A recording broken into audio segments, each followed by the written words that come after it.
ಬೇರೆಯವರಲ್ಲಿ ಒಳ್ಳೆಯದನ್ನು ಹುಡುಕು, ನಿನ್ನಲ್ಲಿ ಕೆಟ್ಟದನ್ನು ಹುಡುಕು. ಆಗ ಜಗತ್ತು ನೀನಂದುಕೊಂಡಂತೆ ಬದಲಾಗುತ್ತೆ. ನಾವು ನಮ್ಮ ದುಃಖದ ಬಗ್ಗೆ ಯೋಚಿಸಿದರೆ ಅದು ಇನ್ನಷ್ಟು ಹೆಚ್ಚಾಗುವುದು. ಅದೇ ನಾವು ದುಃಖದಿಂದ ಕಲಿತ ಪಾಠದ ಬಗ್ಗೆ ಚಿಂತಿಸಿದರೆ ನಮ್ಮ ಬೆಳವಣಿಗೆ ಆಗುವುದು. ನೀವು ನಿಮ್ಮನ್ನು ಕಡಿಮೆ ಎಂದು ಭಾವಿಸಿರುವಿರಿ. ಇಲ್ಲದೆ ಹೋದರೆ ನೀವು ಏನು ಮಾಡಬಹುದೋ ಅದನ್ನು ಬೇರೆ ಇನ್ಯಾರೂ ಮಾಡಲು ಸಾಧ್ಯವಿಲ್ಲ. ಜೊತೆಗಿದ್ದು ಜೊತೆ ನಡೆಯದವರು ಅವರಿಗಿಂತ ದೊಡ್ಡ ಶತ್ರುವಿಲ್ಲ. ಹಾಗೂ ನಮ್ಮ ಮುಂದೆ ನಮ್ಮ ಕೆಟ್ಟದ್ದನ್ನು ತಿಳಿಸುತ್ತಾರೋ ಅವರಿಗಿಂತಲೂ ಉತ್ತಮ ಸ್ನೇಹಿತರು ಇರಲು ಸಾಧ್ಯವಿಲ್ಲ. ಬುದ್ಧಿಯನ್ನು ಬಿಟ್ಟು ಭಾವನೆಗಳ ಜೊತೆ ಬದುಕುವವರು ಜೀವನದಲ್ಲಿ ಮೂರ್ಖರಂತೆ ಇದ್ದು ಬಿಡುತ್ತಾರೆ. ಯಾಕೆಂದರೆ ಭಾವನೆಗಳು ಹೆಚ್ಚಾಗಿ ಅಸಂಬದ್ಧ ಜೀವನದ ಕಡೆಗೆ ಎಳೆದೊಯ್ಯುತ್ತೆ. ಬುದ್ಧಿಯನ್ನು ಉಪಯೋಗಿಸಿ ಜೀವನ ನಡೆಸಿ, ಭಾವನೆಗಳೊಂದಿಗೆ ಅಲ್ಲ. ಮನುಷ್ಯ ಬದುಕಿರುವಾಗಲೇ ಸಾಯುವ ಹಾಗೆ ಮಾಡುವ ಎರಡು ಬಲವಾದ ಆಯುಧಗಳು ಎಂದರೆ ಒಂದು ಅವಮಾನ, ಇನ್ನೊಂದು ಅನುಮಾನ. ಕೆಲವು ಸಂಬಂಧಗಳಿಂದ ದೂರ ಆಗಬಹುದೇ ಹೊರತು ಆ ಸಂಬಂಧಗಳ ಜೊತೆ ಬೆರೆತ ಬಂಧನದಿಂದ ಎಂದೂ ದೂರವಾಗಲು ಸಾಧ್ಯವಿಲ್ಲ.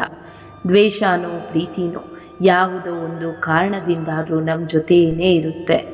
ತಪ್ಪು ಎಲ್ಲರಿಂದಲೂ ಆಗುತ್ತೆ, ಅದು ವಿಶೇಷವಲ್ಲ. ಅದನ್ನು ಎಷ್ಟು ಬೇಗ ತಿದ್ದುಕೊಳ್ಳುತ್ತೇವೆ ಎನ್ನುವುದು ಮುಖ್ಯ. ಅಲ್ಲಿಯೇ ಶ್ರೇಷ್ಠ ಮತ್ತು ಕನಿಷ್ಠ ವ್ಯಕ್ತಿಗಳ ವ್ಯತ್ಯಾಸ ಗೊತ್ತಾಗುತ್ತೆ. ನೀವು ಎಲ್ಲರಿಗೂ ಯಾವಾಗಲೂ ವಿವರಣೆಯನ್ನು ನೀಡುವ ಅವಶ್ಯಕತೆ ಇರೋದಿಲ್ಲ. ಕೆಲವೊಂದು ಬಾರಿ ಮೌನವೇ ಒಳ್ಳೆಯದು. ಅವರಿಗೆ ಇಷ್ಟ ಬಂದ ಹಾಗೆ ನಿಮ್ಮನ್ನು ಅರ್ಥ ಮಾಡಿಕೊಳ್ಳಲಿ ಬಿಡಿ. ಅದರಿಂದ ನಿನಗೆ ಆಗುವ ನಷ್ಟವೇನಿಲ್ಲ. ಹೊಗಳದಿದ್ರೂ ಬೇಡ, ತೆಗಳೆದಿದ್ರೆ ಸಾಕು. ಸಾಧಿಸದಿದ್ರೂ ಬೇಡ, ಬಾಧಿಸದಿದ್ರೆ ಸಾಕು. ಪರರ ಸರಿ ತಪ್ಪು ಬೇಡ, ನಿನ್ನ ಆತ್ಮಕ್ಕೆ ನೀ ಸರಿ ಅನಿಸಿದ್ರೆ ಸಾಕು. ಎದುರಾಳಿಯನ್ನು ಮಾತಿನಲ್ಲಿ ಬಾಯಿ ಮೇಲು ಮಾಡಿ ಗೆಲ್ಲುವುದಕ್ಕಿಂತ ಮೌನದಲ್ಲಿ ಸುಮ್ಮನಿದ್ದು ಗೆಲ್ಲುವುದು ಉತ್ತಮ. ಹಲವರು ಭಗವಂತನನ್ನು ಕಲ್ಲಿನಲ್ಲಿಟ್ಟು ಪೂಜಿಸಿದ್ರು, ಕೆಲವರು ಬೆಳ್ಳಿ ಅಥವಾ ಚಿನ್ನದ ಮೂರ್ತಿ ಮಾಡಿ ಪೂಜಿಸಿದ್ರು. ಆದರೆ ಭಗವಂತ ಒಲಿಯುವುದು ಮನಸ್ಸಿನಿಂದ, ಪ್ರೀತಿಯಿಂದ ನೆನಪು ಮಾಡಿದಾಗ ಮಾತ್ರ. ಕಾಸು ಕೊಟ್ಟು ಕಾನೂನಿನ ಕಣ್ಣನ್ನು ಮುಚ್ಚಿಸಬಹುದು, ಆದರೆ ಕರ್ಮದ ಕಣ್ಣನ್ನು ಯಾರಿಂದಲೂ ಮುಚ್ಚಿಸೋಕೆ ಸಾಧ್ಯವಿಲ್ಲ. ಕ್ಷಣ ಕ್ಷಣಕ್ಕೂ ಕರ್ಮ ಅದನ್ನು ಲೆಕ್ಕ ಹಾಕುತ್ತಲೇ ಇರುತ್ತೆ. ಮೋಸ ಮಾಡಿ ಗೆದ್ದವರು ಉದ್ಧಾರ ಆಗಿದ್ದು ಚರಿತ್ರೆಯಲ್ಲೇ ಇಲ್ಲ.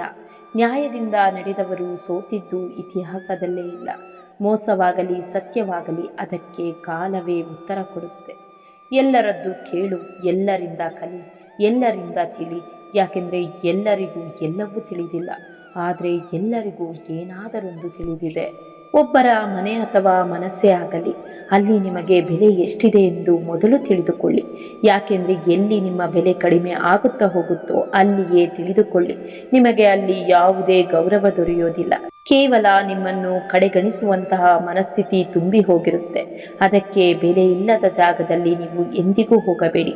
ಅದು ಒಬ್ಬರ ಮನಸ್ಸೇ ಆಗಲಿ ಅಥವಾ ಮನೆಯೇ ಆಗಲಿ. ಒಂದು ಹಂತದವರೆಗೆ ನೋವು ಸಹಿಸಿದ ಮೇಲೆ ಮನುಷ್ಯ ಮೌನವಾಗುತ್ತಾನೆ. ಆಮೇಲೆ ಯಾರನ್ನು ದೂಷಿಸೋದಿಲ್ಲ, ಏನನ್ನು ನಿರೀಕ್ಷಿಸುವುದೂ ಇಲ್ಲ. ನಿನ್ನ ನೋವಿಗೆ ನೀನು ಯಾರನ್ನು ಹೊಣೆ ಮಾಡುವ ಹಾಗಿಲ್ಲ. ಯಾಕೆಂದರೆ ಅದು ನಿನ್ನ ಅತಿಯಾದ ಪ್ರೀತಿ ಮತ್ತು ಕಾಳಜಿಗೆ ಸಿಕ್ಕ ಬಹುಮಾನ. ಬಿದ್ದ ಜಾಗದಲ್ಲೇ ಬೀಜ ನೆಡು, ಮರದಂತೆ ಬೆಳಿ. ಆಗ ನೆರಳಿಗೆ ಮತ್ತೆ ಮತ್ತೆ ಬಂದೇ ಬರುವರು. ಹೂವೆಗಳು ಒಂದು ವೇಳೆ ತಪ್ಪಾಗಬಹುದು, ಆದರೆ ಅನುಭವಗಳು ಎಂದಿಗೂ ಸುಳ್ಳಾಗದು. ಮರದ ಬೆಳವಣಿಗೆಗೆ ಬೇರು ಮುಖ್ಯ, ಆದರೆ ಬೇರು ಕಾಣಿಸದು. ಹಾಗೆಯೇ ಸಕಲ ಜೀವರಾಶಿಗಳಿಗೆ ಭಗವಂತನೇ ಮೂಲ. ಈ ಮೂಲಕ ಭಗವಂತನು ಕಾಣಿಸುವನು. ಕೆಲವು ವಿಷಯಗಳು ಕಾನೂನು ಕೈಯಲ್ಲಿ ಅಸಾಧ್ಯ, ಕರ್ಮದ ಕೈಯಲ್ಲಿ ಸಾಧ್ಯ. ಬದುಕಿನ ಸವಾಲುಗಳನ್ನು ಎದುರಿಸಲು ಆತ್ಮಬಲ ಬೇಕು. ಆತ್ಮಬಲ ಹೆಚ್ಚಿಸಿಕೊಳ್ಳಲು ಪರಮಾತ್ಮನ ಕೃಪೆ ಬೇಕು. ಪರಮಾತ್ಮನ ಕೃಪೆ ಪಡೆಯಲು ನಿರಂತರವಾಗಿ ಅವನ ನಾಮಸ್ಮರಣೆ ಮಾಡುತ್ತಿರಬೇಕು. ಸಾಯುವ ಕೊನೆ ಕ್ಷಣದಲ್ಲಿ ನಾನು ಯಾರಿಗೂ ಮೋಸ ಮಾಡಿಲ್ಲ, ಯಾರ ಮನಸ್ಸನ್ನು ನೋಯಿಸಿಲ್ಲ ಎಂದು ನಿಟ್ಟಿಸಿರು ಬಿಟ್ಟರೆ ಅದಕ್ಕಿಂತ ಒಳ್ಳೆಯ ಸಾವು ಮತ್ತೊಂದಿಲ್ಲ. ಸೋತೆ ಎಂದು ಚಿಂತೆ ಪಡಬೇಡ, ಜೀವನ ಇಷ್ಟೇನಾ ಎಂದು ಮರುಗಬೇಡ, ಎಲ್ಲವನ್ನೂ ಕಳೆದುಕೊಂಡೆ ಎಂದು ಕೊರಗಬೇಡ. ನಿನಗಿಂತ ಕೆಳಗಿರುವವರನ್ನು ನೋಡಿ ನೀನು ಸಮಾಧಾನ ಪಡು. ದೇವರು ಯಾರನ್ನೂ ಕೈ ಬಿಡುವುದಿಲ್ಲ. ದೇವರಲ್ಲಿ ನಂಬಿಕೆ ಇಡು, ನಂಬಿಕೆಯೇ ದೇವರು. ಇಂದಿನ ಕಷ್ಟದ ದಿನಗಳೇ ನಾಳೆಯ ಖುಷಿಗೆ ಕಾರಣ. ನಮ್ಮನ್ನು ಸಮಯ ಎಷ್ಟು ಕಾಯಿಸುತ್ತೋ ಅಷ್ಟು ಉತ್ತಮ ಫಲ ನಮಗೆ ಸಿಗುತ್ತೆ. ಬರುತ್ತಿರುವುದನ್ನು ಬರುವ ಹಾಗೆಯೇ ಸ್ವೀಕರಿಸು. ಬರುವುದರಲ್ಲಿ ಏನಾದರೊಂದು ಬದಲಾಯಿಸುವ ಶಕ್ತಿ ಇದ್ದೇ ಇರುತ್ತೆ. ಕೊಡುವುದನ್ನು ಶುರು ಮಾಡು, ಬರುವುದು ತಾನಾಗಿಯೇ ಬರುತ್ತೆ. ಅದು ಸಂಪತ್ತೇ ಆಗಲಿ, ಗೌರವವೇ ಆಗಲಿ. ಪರರು ಬಿಸಾಕುವ ಇಟ್ಟಿಗೆಗಳಿಂದ ನಾವು ಮಾನಸಿಕವಾಗಿ ಮತ್ತು ದೈಹಿಕವಾಗಿ ಸದೃಢವಾಗಬಹುದು. ಅಂದರೆ ಪರರ ಚುಚ್ಚು ಮಾತುಗಳೇ ನಮ್ಮ ಬದುಕಿನ ದೃಢವಾದ ಅಡಿಪಾಯ ಆಗಬಲ್ಲದು. ಕೆಟ್ಟವರ ಅಥವಾ ಅಶುದ್ಧತ್ವದ ಚಿಂತನೆಯುಳ್ಳವರ ಜೊತೆ ಸಹವಾಸ ಮಾಡುವುದೆಂದರೆ ಮುಳ್ಳುಗಳ ಬಳಿ ಸಿಕ್ಕಿಕೊಂಡಂತೆ. ಸದಾ ನಮ್ಮ ಜೀವನವು ಯಾತನೆಗಳಿಂದ ಕೂಡಿರುವುದು. ಯಾವುದೇ ವಿಚಾರಗಳನ್ನು ಅತ್ಯಂತ ನಾಜೂಕುತನದಿಂದ ಚರ್ಚೆ ಮಾಡಬೇಕು.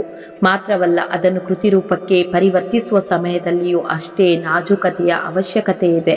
ಪ್ರಕೃತಿ ನಳನಳಿಸಲು ಮಳೆಯ ಅವಶ್ಯಕತೆ ಹೇಗೆ ಮುಖ್ಯವೋ ಹಾಗೆಯೇ ನಮ್ಮ ಬದುಕನ್ನು ನಳನಳಿಸಲು ಆಧ್ಯಾತ್ಮ ಜ್ಞಾನವು ಅಷ್ಟೇ ಮುಖ್ಯವಾಗಿರುತ್ತೆ. ನಾವು ನಮ್ಮ ಬದುಕನ್ನು ಪ್ರೀತಿ ಮತ್ತು ವಿಶ್ವಾಸ ಹಾಗೂ ಗೌರವಯುತವನ್ನಾಗಿ ಪರಿವರ್ತಿಸಲು ಮುಂದಾಗಬೇಕು. ಪ್ರೀತಿ, ವಿಶ್ವಾಸ ಮತ್ತು ಗೌರವವಿರದ ನಮ್ಮ ಜೀವನವು ಮರುಭೂಮಿಯಂತಿರುವುದು. ನಮ್ಮ ಅಂತಃಕರಣವನ್ನು ಕಠಿಣ ಮಾರ್ಗದ ಮೂಲಕ ಶುದ್ಧೀಕರಣಗೊಳಿಸಿದ್ರೆ ಸರ್ವರ ಮನಸ್ಸಿನ ಜೊತೆಗೆ ಇಡೀ ಜಗತ್ತನ್ನೇ ಗೆಲ್ಲಬಹುದು. ವಾದ ಮಾಡುವುದು ಎಂದರೆ ನಮ್ಮ ಧ್ವನಿಯನ್ನು ಏರಿಸುವುದಲ್ಲ, ಬದಲಾಗಿ ವಿಷಯದೊಳಗಿನ ಸತ್ಯವನ್ನು ಅರಿಯುವುದು. ನಿಂದಿಸಲಿ, ನೋಯಿಸಲಿ, ಶಪಿಸಲಿ, ಬೇಕಾದ್ರೆ ಮನ ಬಂದಂತೆ ಕೂಗಾಡಲಿ, ಆದರೆ ನೀನು ಸುಮ್ಮನಿದ್ದು ಬಿಡು. ಅವರವರ ಕರ್ಮಫಲ ಅವರವರ ಹೆಗಲಿಗೆ. ಉತ್ತರ ಕೊಡದೆ ಮೌನವಾಗಿರು. ನಾವು ಬಹಳ ವಿಚಿತ್ರ ಜೀವಿಗಳು. ಯಾಕೆಂದ್ರೆ ನಮಗೆ ನಮ್ಮ ಜ್ಞಾನದ ಬಗ್ಗೆ ಅಹಂಕಾರವಿದೆ. ಆದರೆ ನಮ್ಮ ಅಹಂಕಾರದ ಬಗ್ಗೆ ಹೊಂದಬೇಕಾದ ಜ್ಞಾನದಲ್ಲಿ ಸಂಪೂರ್ಣ ವಿಫಲತೆ ಹೊಂದಿದ್ದೇವೆ. ನಮ್ಮ ಆತ್ಮದೊಳಗಿನ ಸುಪ್ತ ಪ್ರಜ್ಞೆಯು ನಮ್ಮನ್ನು ಮೇಲ್ದರ್ಜೆಗೆ ಕೊಂಡೊಯ್ಯಬಹುದು. ಆದರೆ ಅದೇ ಸ್ಥಾನದಲ್ಲಿ ತಟಸ್ಥತೆಯನ್ನು ಹೊಂದುವ ಹಂಬಲವಿದ್ರೆ ಆ ಸ್ಥಾನವು ನಮ್ಮ ಉತ್ತಮ ನಡತೆ ಮತ್ತು ಪಾತ್ರದ ಮೇಲೆ ಅವಲಂಬಿತವಾಗಿರುತ್ತೆ. ಕೆಲವರು ತಮಗೆ ಗೊತ್ತಿರುವ ಬಹುತೇಕ ವಿಚಾರಗಳನ್ನು ಅನುಷ್ಠಾನಗೊಳಿಸಲು ಹಿಂದೇಟು ಹಾಕುವರು. ಆದರೆ ಆ ವಿಚಾರಗಳನ್ನು ಪರರ ಮುಂದೆ ಹೇಳುತ್ತಾ ಬಡಾಯಿ ಕೊಚ್ಚಿಕೊಳ್ಳುವರು. ಇದು ವ್ಯರ್ಥ ಸಾಧನೆಯೂ ಹೌದು. ನಿಮ್ಮ ನಿಯತ್ತು ಸರಿಯಾಗಿದ್ದರೆ ನಿಮ್ಮ ಅದೃಷ್ಟಕ್ಕೆ ಯಾವುದೇ ಕೆಡಕಾಗೋದಿಲ್ಲ. ಪರ್ವತ ಏರುವ ವ್ಯಕ್ತಿ ಬಗ್ಗಿ ಏರುತ್ತಾನೆ, ಇಳಿಯುವಾಗ ಸೊಕ್ಕಿನಿಂದ ಇಳಿಯುತ್ತಾನೆ. ಯಾರಾದರೂ ಬಗ್ಗಿ ನಡೆಯುತ್ತಿದ್ದಾರೆ ಎಂದರೆ ಅವರು ಮೇಲಕ್ಕೆ ಏರುತ್ತಿದ್ದಾರೆ ಎಂದರ್ಥ. ಆದರೆ ಯಾರಾದರೂ ಸೊಕ್ಕಿನಿಂದ ನಡೆಯುತ್ತಿದ್ದಾರೆ ಎಂದರೆ ಅವರು ಕೆಳಕ್ಕೆ ಇಳಿಯುತ್ತಿದ್ದಾರೆ ಎಂದರ್ಥ. ಕೆಲವು ಸಂಬಂಧಗಳನ್ನು ಆ ದೇವರು ಹಾಳು ಮಾಡಿಬಿಡುತ್ತಾನೆ. ಯಾಕೆಂದರೆ ನಮ್ಮ ಜೀವನ ಹಾಳಾಗಬಾರದು ಅಂತ. ಯಾರು ಸಂಬಂಧವನ್ನು ಕಡಿಮೆ ಇಟ್ಟು ಅಹಂಕಾರವನ್ನು ಜಾಸ್ತಿ ಮಾಡಿಕೊಂಡಿರುತ್ತಾರೋ ಇಂಥವರಿಂದ ಆದಷ್ಟು ದೂರವಿದ್ರೇನೆ ಒಳ್ಳೆಯದು. ಈ ಸುಂದರವಾದ ಮುಖಕ್ಕೆ ಸುಕ್ಕುಗಳು ಬರುತ್ತೆ. ಕಟ್ಟುಮಸ್ತಾದ ದೇಹವು ಒಂದಲ್ಲ ಒಂದು ದಿನ ಕರಗಿ ಹೋಗಿಬಿಡುತ್ತೆ. ಸ್ಥಾನಮಾನ ಎಲ್ಲವೂ ಮುಗಿದು ಹೋಗುತ್ತೆ. ಆದರೆ ಒಳ್ಳೆಯ ಮನುಷ್ಯ ಮಾತ್ರ ಒಳ್ಳೆಯವನಾಗಿಯೇ ಉಳಿಯುತ್ತಾನೆ. ಧಾನ್ಯಗಳ ಬರ ಬಂದರೆ ಮನುಷ್ಯ ಸಾಯುತ್ತಾನೆ, ಆದರೆ ಸಂಸ್ಕಾರದ ಬರವಿದ್ದರೆ ಮನುಷ್ಯತ್ವ ಸಾಯುತ್ತೆ. ಪ್ರತಿಯೊಬ್ಬರಲ್ಲೂ ಏನಾದರೂ ಒಂದು ಪ್ರತಿಭೆ ಇದ್ದೇ ಇರುತ್ತೆ. ಆದರೆ ಜನ ಇನ್ನೊಬ್ಬರ ಹಾಗೆ ಆಗಬೇಕು ಎನ್ನುವ ಚಿಂತೆಯನ್ನು ನಷ್ಟ ಮಾಡಿಕೊಂಡು ಬಿಡುತ್ತಾರೆ. ಒಂದು ವಿಚಿತ್ರವಾದ ಒದ್ದಾಟ ಇದೆ ಜೀವನದಲ್ಲಿ. ಸುಳ್ಳು ಹೇಳಿದರೆ ದೇವರು ಸಿಟ್ಟು ಮಾಡ್ಕೊತಾನೆ, ನಿಜ ಹೇಳಿದರೆ ನಮ್ಮವರೇ ಸಿಟ್ಟು ಮಾಡ್ಕೊತಾರೆ. ನಿರ್ಜೀವ ವಸ್ತುಗಳ ಹೆಸರನ್ನು ಕೆಡಿಸುವ ವಿಧಾನ ಎಷ್ಟು ಸುಲಭವಾಗಿದೆ ಅಂದರೆ ಜನ ಕದ್ದು ಮುಚ್ಚಿ ಮಾತು ಕೇಳುತ್ತಾರೆ ಮತ್ತು ಗೋಡೆಗಳಿಗೆ ಕಿವಿ ಇದೆ ಎಂದು ಹೇಳುತ್ತಾರೆ. ದುಡ್ಡು ಹೇಳುತ್ತೆ, ನಾನು ದಿನಾಲು ಹೊಸ ಸಂಬಂಧಗಳನ್ನು ಮಾಡ್ತೀನಿ, ಆದರೆ ಹಳೆಯ ಮತ್ತು ನಿಜವಾದ ಸಂಬಂಧಗಳನ್ನು ಹಾಳು ಮಾಡಿಬಿಡುತ್ತೇನೆ. ಮನುಷ್ಯ ಯಾವಾಗಲೂ ಜನಜಂಗುಳಿಯಲ್ಲಿ ಕಳೆದು ಹೋಗುವುದಿಲ್ಲ. ಯಾವಾಗ ಕಳೆದು ಹೋಗುತ್ತಾನೆ ಎಂದರೆ ಯಾವಾಗ ಅವನು ಒಂಟಿಯಾಗಿ ಬಿಡುತ್ತಾನೋ. ಇನ್ನೊಬ್ಬರ ಮುಂದೆ ಮಂಡಿಯೂರಿ ಬದುಕುವುದಕ್ಕಿಂತ ನಿಮ್ಮ ಕಾಲ ಮೇಲೆ ನಿಂತು ಸಾಯುವುದು ಎಷ್ಟೋ ಉತ್ತಮ. ಜನ ನೀವು ಏನಾದರೂ ಉತ್ತಮವಾಗಿರುವುದನ್ನು ಮಾಡಿ ಅಂತಾರೆ, ಆದರೆ ಅವರಿಗಿಂತ ಉತ್ತಮವಾಗಿ ನೀವು ಮಾಡುವುದು ಅವರು ಇಷ್ಟಪಡೋದಿಲ್ಲ. ನಿಂಬೆಹಣ್ಣು ಹುಳಿಯಾಗಿರುವುದು ಅದರ ತಪ್ಪಲ್ಲ, ಆದರೆ ನಾಲಿಗೆಗೆ ರುಚಿ ಏನಿದೆಯೋ ಅದೇ ಇಷ್ಟ. ಯಶಸ್ವಿಯಾಗಬೇಕೆಂದರೆ ನಿಮ್ಮ ಗುರಿಯ ಮೇಲೆ ಕಣ್ಣಿಡಿ. ಕಾಗೆಗಳು ಕುಕ್ಕುವುದರಿಂದ ಹದ್ದು ಮೇಲಕ್ಕೆ ಹಾರಾಡುವುದನ್ನು ನಿಲ್ಲಿಸೋದಿಲ್ಲ.